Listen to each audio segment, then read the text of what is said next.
ನಮಸ್ತೆ friends, 77 hills ಫಾರ್ಮಿಂಗ್ಗೆ ಸ್ವಾಗತ. ಎಲ್ಲರೂ ಹೇಗಿದ್ದೀರಾ? ಐ ಹೋಪ್ ಎಲ್ಲ ಚೆನ್ನಾಗಿದ್ದೀರಾ ಅಂತ ಹೇಳ್ತಾ ವಿಡಿಯೋನ ಸ್ಟಾರ್ಟ್ ಮಾಡೋಣ ಬನ್ನಿ. ಫ್ರೆಂಡ್ಸ್, ನಾವು ದಿನನಿತ್ಯ ನಾವು ಕೊಟ್ಟಿಗೆನ ಹೇಗೆ ಕ್ಲೀನ್ ಮಾಡ್ತೀವಿ ಅನ್ನೋದನ್ನು ನಾನು ಈ ವಿಡಿಯೋ ಮಾಡ್ತಾಯಿದ್ದೀನಿ. ಬನ್ನಿ ಫ್ರೆಂಡ್ಸ್, ನೋಡೋಣ. ಡೈಲಿ ನಾವು ಸಿಟಿಲಿ ಇರೋದ್ರಿಂದ ನಾವು ಡೈಲಿ 6 ಸತಿ ನಾವು ಒಂದು ದಿನಕ್ಕೆ ನಾವು ಕೊಟ್ಟಿಗೆನ ಕ್ಲೀನ್ ಮಾಡ್ತೀವಿ.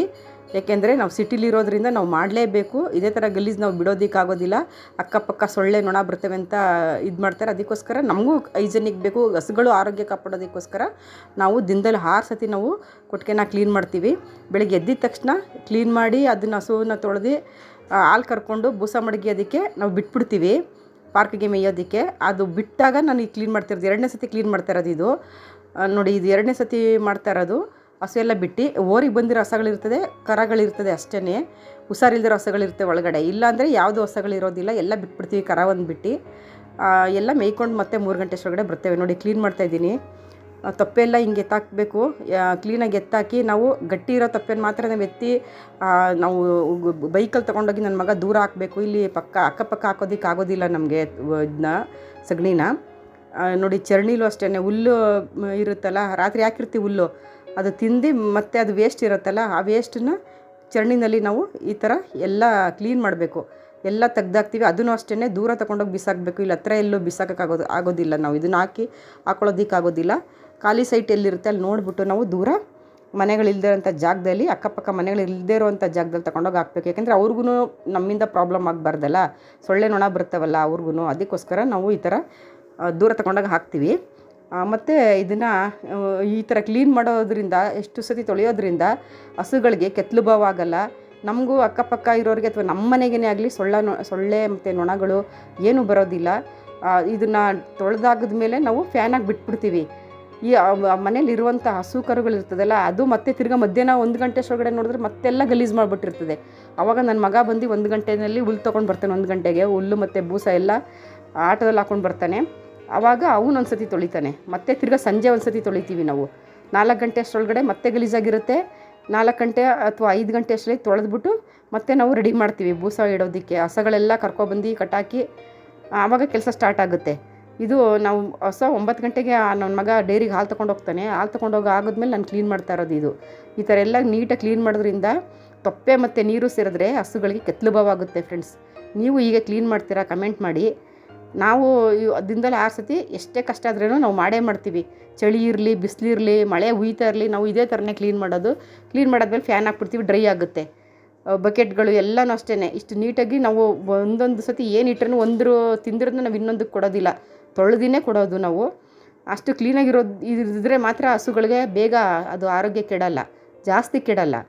ಇಲ್ಲ ನಾವು ಏನೂ ನಮಗೆ ಸ್ಟ್ರೈನ್ ಮಾಡ್ಕೊಳ್ಳೋದಕ್ಕಾಗೋದಿಲ್ಲ ಬಾಡಿನಲ್ಲಿ ಅಂತೇಳಿ ನಾವು ಅಲ್ಲಲ್ಲಿ ಹಂಗೆ ಬಿಟ್ಟು ಹಂಗೆ ಇದು ಮಾಡಿದಾಗ ಹಸುಗಳ ಆರೋಗ್ಯ ಕೆಡುತ್ತೆ, ಕೆತ್ತಲು ಭಾವ ಆಗುತ್ತೆ. ಅದಕ್ಕೆ ಮತ್ತೆ ತಿರ್ಗಾ ಟ್ರೀಟ್ಮೆಂಟ್ಗೆ ಹೋದಾಗ ಮತ್ತೆ ನಮಗೇನು ಅದರಲ್ಲಿ ಆದಾಯ ಸಿಗೋದಿಲ್ಲ. ಡಾಕ್ಟ್ರನ್ನ ನಾವು ಯಾವಾಗ ಕರೆಸ್ತೀವೋ ಮನೆಗೆ ಹಸುಗಳಿದ್ದಾಗ ಆವಾಗ ನಮಗೆ ಲಾಸೇ ಆ ಮಂತು. ನಾವು ಈ ಹಸುವಿನಲ್ಲಿ ಲಾಸ್ ಇಲ್ಲ, ಬರೀ ಪ್ರಾಫಿಟ್ ಅಂತ ಹೇಳಿದ್ರೆ ನಾನು ಇದನ್ನು ಒಪ್ಕೊಳ್ಳೋದಿಲ್ಲ. ಹಸುವಿನಲ್ಲಿ ಲಾಸು ಮತ್ತು ಪ್ರಾಫಿಟ್ ಎರಡೂ ಇರುತ್ತೆ. ಹಸು ಆರೋಗ್ಯವಾಗಿದ್ದರೆ ಪ್ರಾಫಿಟ್ ಆಗುತ್ತೆ, ಹಸು ಆರೋಗ್ಯವಾಗಿಲ್ಲ ಅಂತಂದರೆ ಅದರಂಥ ಲಾಸ್ ಇನ್ನೊಂದಿರೋದಿಲ್ಲ. ಅಷ್ಟು ಆವತ್ತು ಆ ಮಂತದು ಫುಲ್ಲು ಟ್ರೀಟ್ಮೆಂಟ್ಗೆ ಹೋಗ್ಬಿಡುತ್ತೆ. ನಾವು ಹಳ್ಳೀಲಿ ನನಗೆ ಗೊತ್ತಿಲ್ಲ, ಕಮ್ಮಿ ಇಲ್ಲ ಆಗುತ್ತೇನೋ. ಸಿಟಿನಲ್ಲಿರೋದ್ರಿಂದ ನಮಗೆ ಡಾಕ್ಟ್ರ್ ಕರ್ಸೋ ಅಷ್ಟೇ ಎಕ್ಸ್ಪೆನ್ಸಿವ್ ಇರುತ್ತೆ. ಮತ್ತು ಹುಲ್ಲು ಏನೇ ತಗೊಂಡ್ರು ನಾವು ದುಡ್ಡು ಕೊಟ್ಟೇ ತೊಗೊಬರ್ಬೇಕು. ಹಂಗಾಗಿ ನಮಗೆ ಮುಕ್ಕಾಲು ಆದಾಯದಲ್ಲಿ ನಮಗೆ ಮುಕ್ಕಾಲು ಖರ್ಚೇ ಹೋಗುತ್ತೆ. ಇನ್ನು ಕಾಲು ಅಷ್ಟೇ ನಮಗೆ ಉಳಿಯೋದು. ನಾವು ನೀರು ಡೈಲಿ 6 ಸತಿ ತೊಳೆಯೋದ್ರಿಂದ ನಮಗೆ ಲೈಟ್ ಬಿಲ್ಲೇ ನಮಗೆ 4,000 ರೂಪಾಯಿ ಬರುತ್ತೆ ಫರ್ ಮಂತು. ನಮಗೆ ಅಷ್ಟು ಫೋರ್ಸಾಗಿ ನೀರು ಬರುತ್ತೆ. ಅಷ್ಟು ಫೋರ್ಸಾಗಿ ನೀರು ಬಂದರೆ ಅಷ್ಟು ನೀಟಾಗಿ ಕ್ಲೀನ್ ಆಗೋದು. ಸಣ್ಣ ನೀರಲ್ಲಿ ನಾವು ತೊಳೆದ್ರೆ ಅಷ್ಟು ಕ್ಲೀನ್ ಆಗೋದಿಲ್ಲ, ಅದು ಹಂಗಂಗೆ ಇರುತ್ತೆ ಅಲ್ಲೇ. ಹಂಗಾಗಿ ನಾವು ಫೋರ್ಸಾಗಿ ನೀರು ಬರೋದನ್ನು ನಾವು ಇದು ಮಾಡ್ಕೊಂಡು ನಮಗೆ ಒಂದು ಸಂಪು ತುಂಬಿದ್ರೆ ನಮಗೆ 2 ದಿನ ಬರೋದು. ಬೋರು ಇದೆ, ಬೋರ್ ನೀರು ಸಣ್ಣ, ನಮಗೆ ಅಷ್ಟು ತೊಳೆಯೋದಕ್ಕಾಗೋದಿಲ್ಲ. ಅದಕ್ಕೋಸ್ಕರ ನಮ್ಮದು 400 ಫೀಟು ಇರೋದ್ರಿಂದ ನಮಗೆ ಅಷ್ಟು ದಪ್ಪ ಬರೋದಿಲ್ಲ. 1.5 ಇಂಚ್ ನೀರು ಬಂದಿರೋದು ಸಣ್ಣನೇ ಬರುತ್ತೆ. ಅದನ್ನ ನಾವು ಬೇರೆದಕ್ಕೆ ಯೂಸ್ ಮಾಡ್ಕೋತೀವಿ. ಕೊಟ್ಟಿಗೆ ತೊಳೆಯೋದಕ್ಕೆಲ್ಲ ಸಂಪ್ ನೀರೇ ಯೂಸ್ ಮಾಡ್ತೀವಿ. ಚರಂಡಿನೂ ನೋಡಿ ಫ್ರೆಂಡ್ಸ್, ಚರಂಡಿನ ನಾವು ಹುಲ್ಲು ತೆಗ್ದಾದ್ಮೇಲೆ ಇದೇ ಥರ ಕ್ಲೀನ್ ಮಾಡಬೇಕು. ಅದನ್ನೂ ಇಲ್ಲಾಂದರೆ ಅದು ಸ್ಮೆಲ್ ಬರುತ್ತೆ.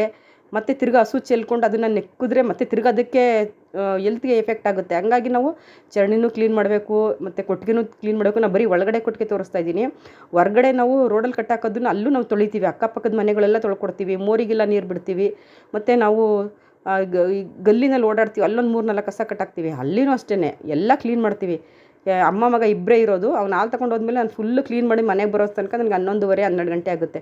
ಎಲ್ಲ ಕ್ಲೀನ್ ಮಾಡಿ ಬರ್ತೀನಿ. ಬಂದು ಆಮೇಲೆ ನಾವು ಮನೆ ಒಳಗಡೆ ಬಂದು ಕೆಲಸ ಮಾಡೋದು. ಇಷ್ಟು ಕೆಲಸ ಹಿಡಿಯುತ್ತೆ. ಇನ್ನು ಹಸು ಬಿಗಿನರ್ಸ್ಗಳಿಗೆ ಏನು ಹಸು ತಂದು ಕಟ್ಟಾಕಿದ ತಕ್ಷಣ ಹಾಲು ಕರ್ಕೊಬೋದು ಅಂತ ಹೇಳಿದ್ರೆ ಆಗೋದಿಲ್ಲ. ಇದೆಲ್ಲ ಮಾಡಬೇಕು, ತಪ್ಪೇನೂ ಎತ್ತಬೇಕು, ಮತ್ತು ಕ್ಲೀನ್ ಮಾಡಬೇಕು. ಹಸುಗಳ ಆರೋಗ್ಯ ಕೆಡದಿರೋ ಥರ ಹೈಜೆನಿಕ್ಕಾಗಿ ಇಡೋದನ್ನು ನಾವು ಕಲಿಬೇಕು. ಮತ್ತು ಈ ತಪ್ಪೆ ಬಕೆಟು, ಬೂಸು ಚೀಲ ಮತ್ತು ಹುಲ್ದು ಹೊರೆ ಎಲ್ಲ ಎತ್ತಕ್ಕೆ ತಯಾರಿರಬೇಕು. ಆವಾಗ ಅದನ್ನು ಮಾಡೋದಕ್ಕೆ ರೆಡಿ ಅಂತ. ಆವಾಗ ಮಾಡಿದ್ರೆ ಅದು ಅದರಲ್ಲಿ ಪ್ರಾಫಿಟ್ ಇದೆ, ಇಲ್ಲ ಅಂತ ನಾನು ಹೇಳೋದಿಲ್ಲ. ಕಷ್ಟಪಡಬೇಕು. ಮಳೆ ಇರಲಿ, ಬಿಸಿಲಿರಲಿ, ಚಳಿ ಇರಲಿ, ಏನೇ ಇದ್ರೂ ನಾವು ಮಾಡೋದಕ್ಕೆ ಕೆಲಸನ ರೆಡಿ ಇದ್ದರೆ ಮಾತ್ರ ಹಸುನ ಸಾಕೋದಕ್ಕಾಗೋದು. ಇಲ್ಲ ನಾವು ಏನು ಅದೆಲ್ಲ ಮಾಡೋಕ್ಕಾಗೋದಿಲ್ಲಪ್ಪ, ನಮ್ಗೆ ಎಷ್ಟಾಗುತ್ತೆ ಅಷ್ಟು ಮಾಡ್ತೀವಿ ಅಂದರೆ ಅದು ಆಗದೇ ಇರೋ ಕೆಲಸ. ಆದಾಯ ಇದೆ ಮಾಡಿ, ಆದರೆ ನೋಡ್ಕೊಂಡು ಮಾಡಿ. ಸ್ಟಾರ್ಟಿಂಗ್ ಕರುಗಳಾಗಲಿ ಸ್ವಲ್ಪ ಹಸುಗಳು ತೊಗೊಬಂದು ಮಾಡಿ ಫ್ರೆಂಡ್ಸ್. ನೋಡಿ 1 ಗಂಟೆಗೆ ನನ್ನ ಮಗ ಈ ಥರ ಹುಲ್ಲು ನೊರೆಗಳು ಮತ್ತು ಬೂಸ ಎಲ್ಲ ಆಟೋದಲ್ಲಿ ತೊಗೊಬರ್ತಾನೆ. ಈಗ ಹುಲ್ಲನ್ನ ಹಾಕ್ಬಿಟ್ಟು ಫಸ್ಟು ಇದೆಲ್ಲ ಕೊಟ್ಟಿಗೆಲ್ಲ ತೊಳೆದ್ಬಿಟ್ಟು ಮತ್ತೆ ಅಲ್ಲಿರೋ ಹಸು ಕರುಗಳಿಗೆ ಹುಲ್ಲು ಹಾಕ್ತಾನೆ ಫ್ರೆಂಡ್ಸ್. ಇಂತಹ ಇನ್ನಷ್ಟು ಫಾರ್ಮಿಂಗ್ ವಿಡಿಯೋಗಳಿಗಾಗಿ ನನ್ನ ಚಾನಲ್ನ ಲೈಕ್ ಮಾಡಿ, ಶೇರ್ ಮಾಡಿ, ಸಬ್ಸ್ಕ್ರೈಬ್ ಮಾಡಿ. ನನ್ನ ವಿಡಿಯೋ ನೋಡೋದಕ್ಕಾಗಿ thank you so very much.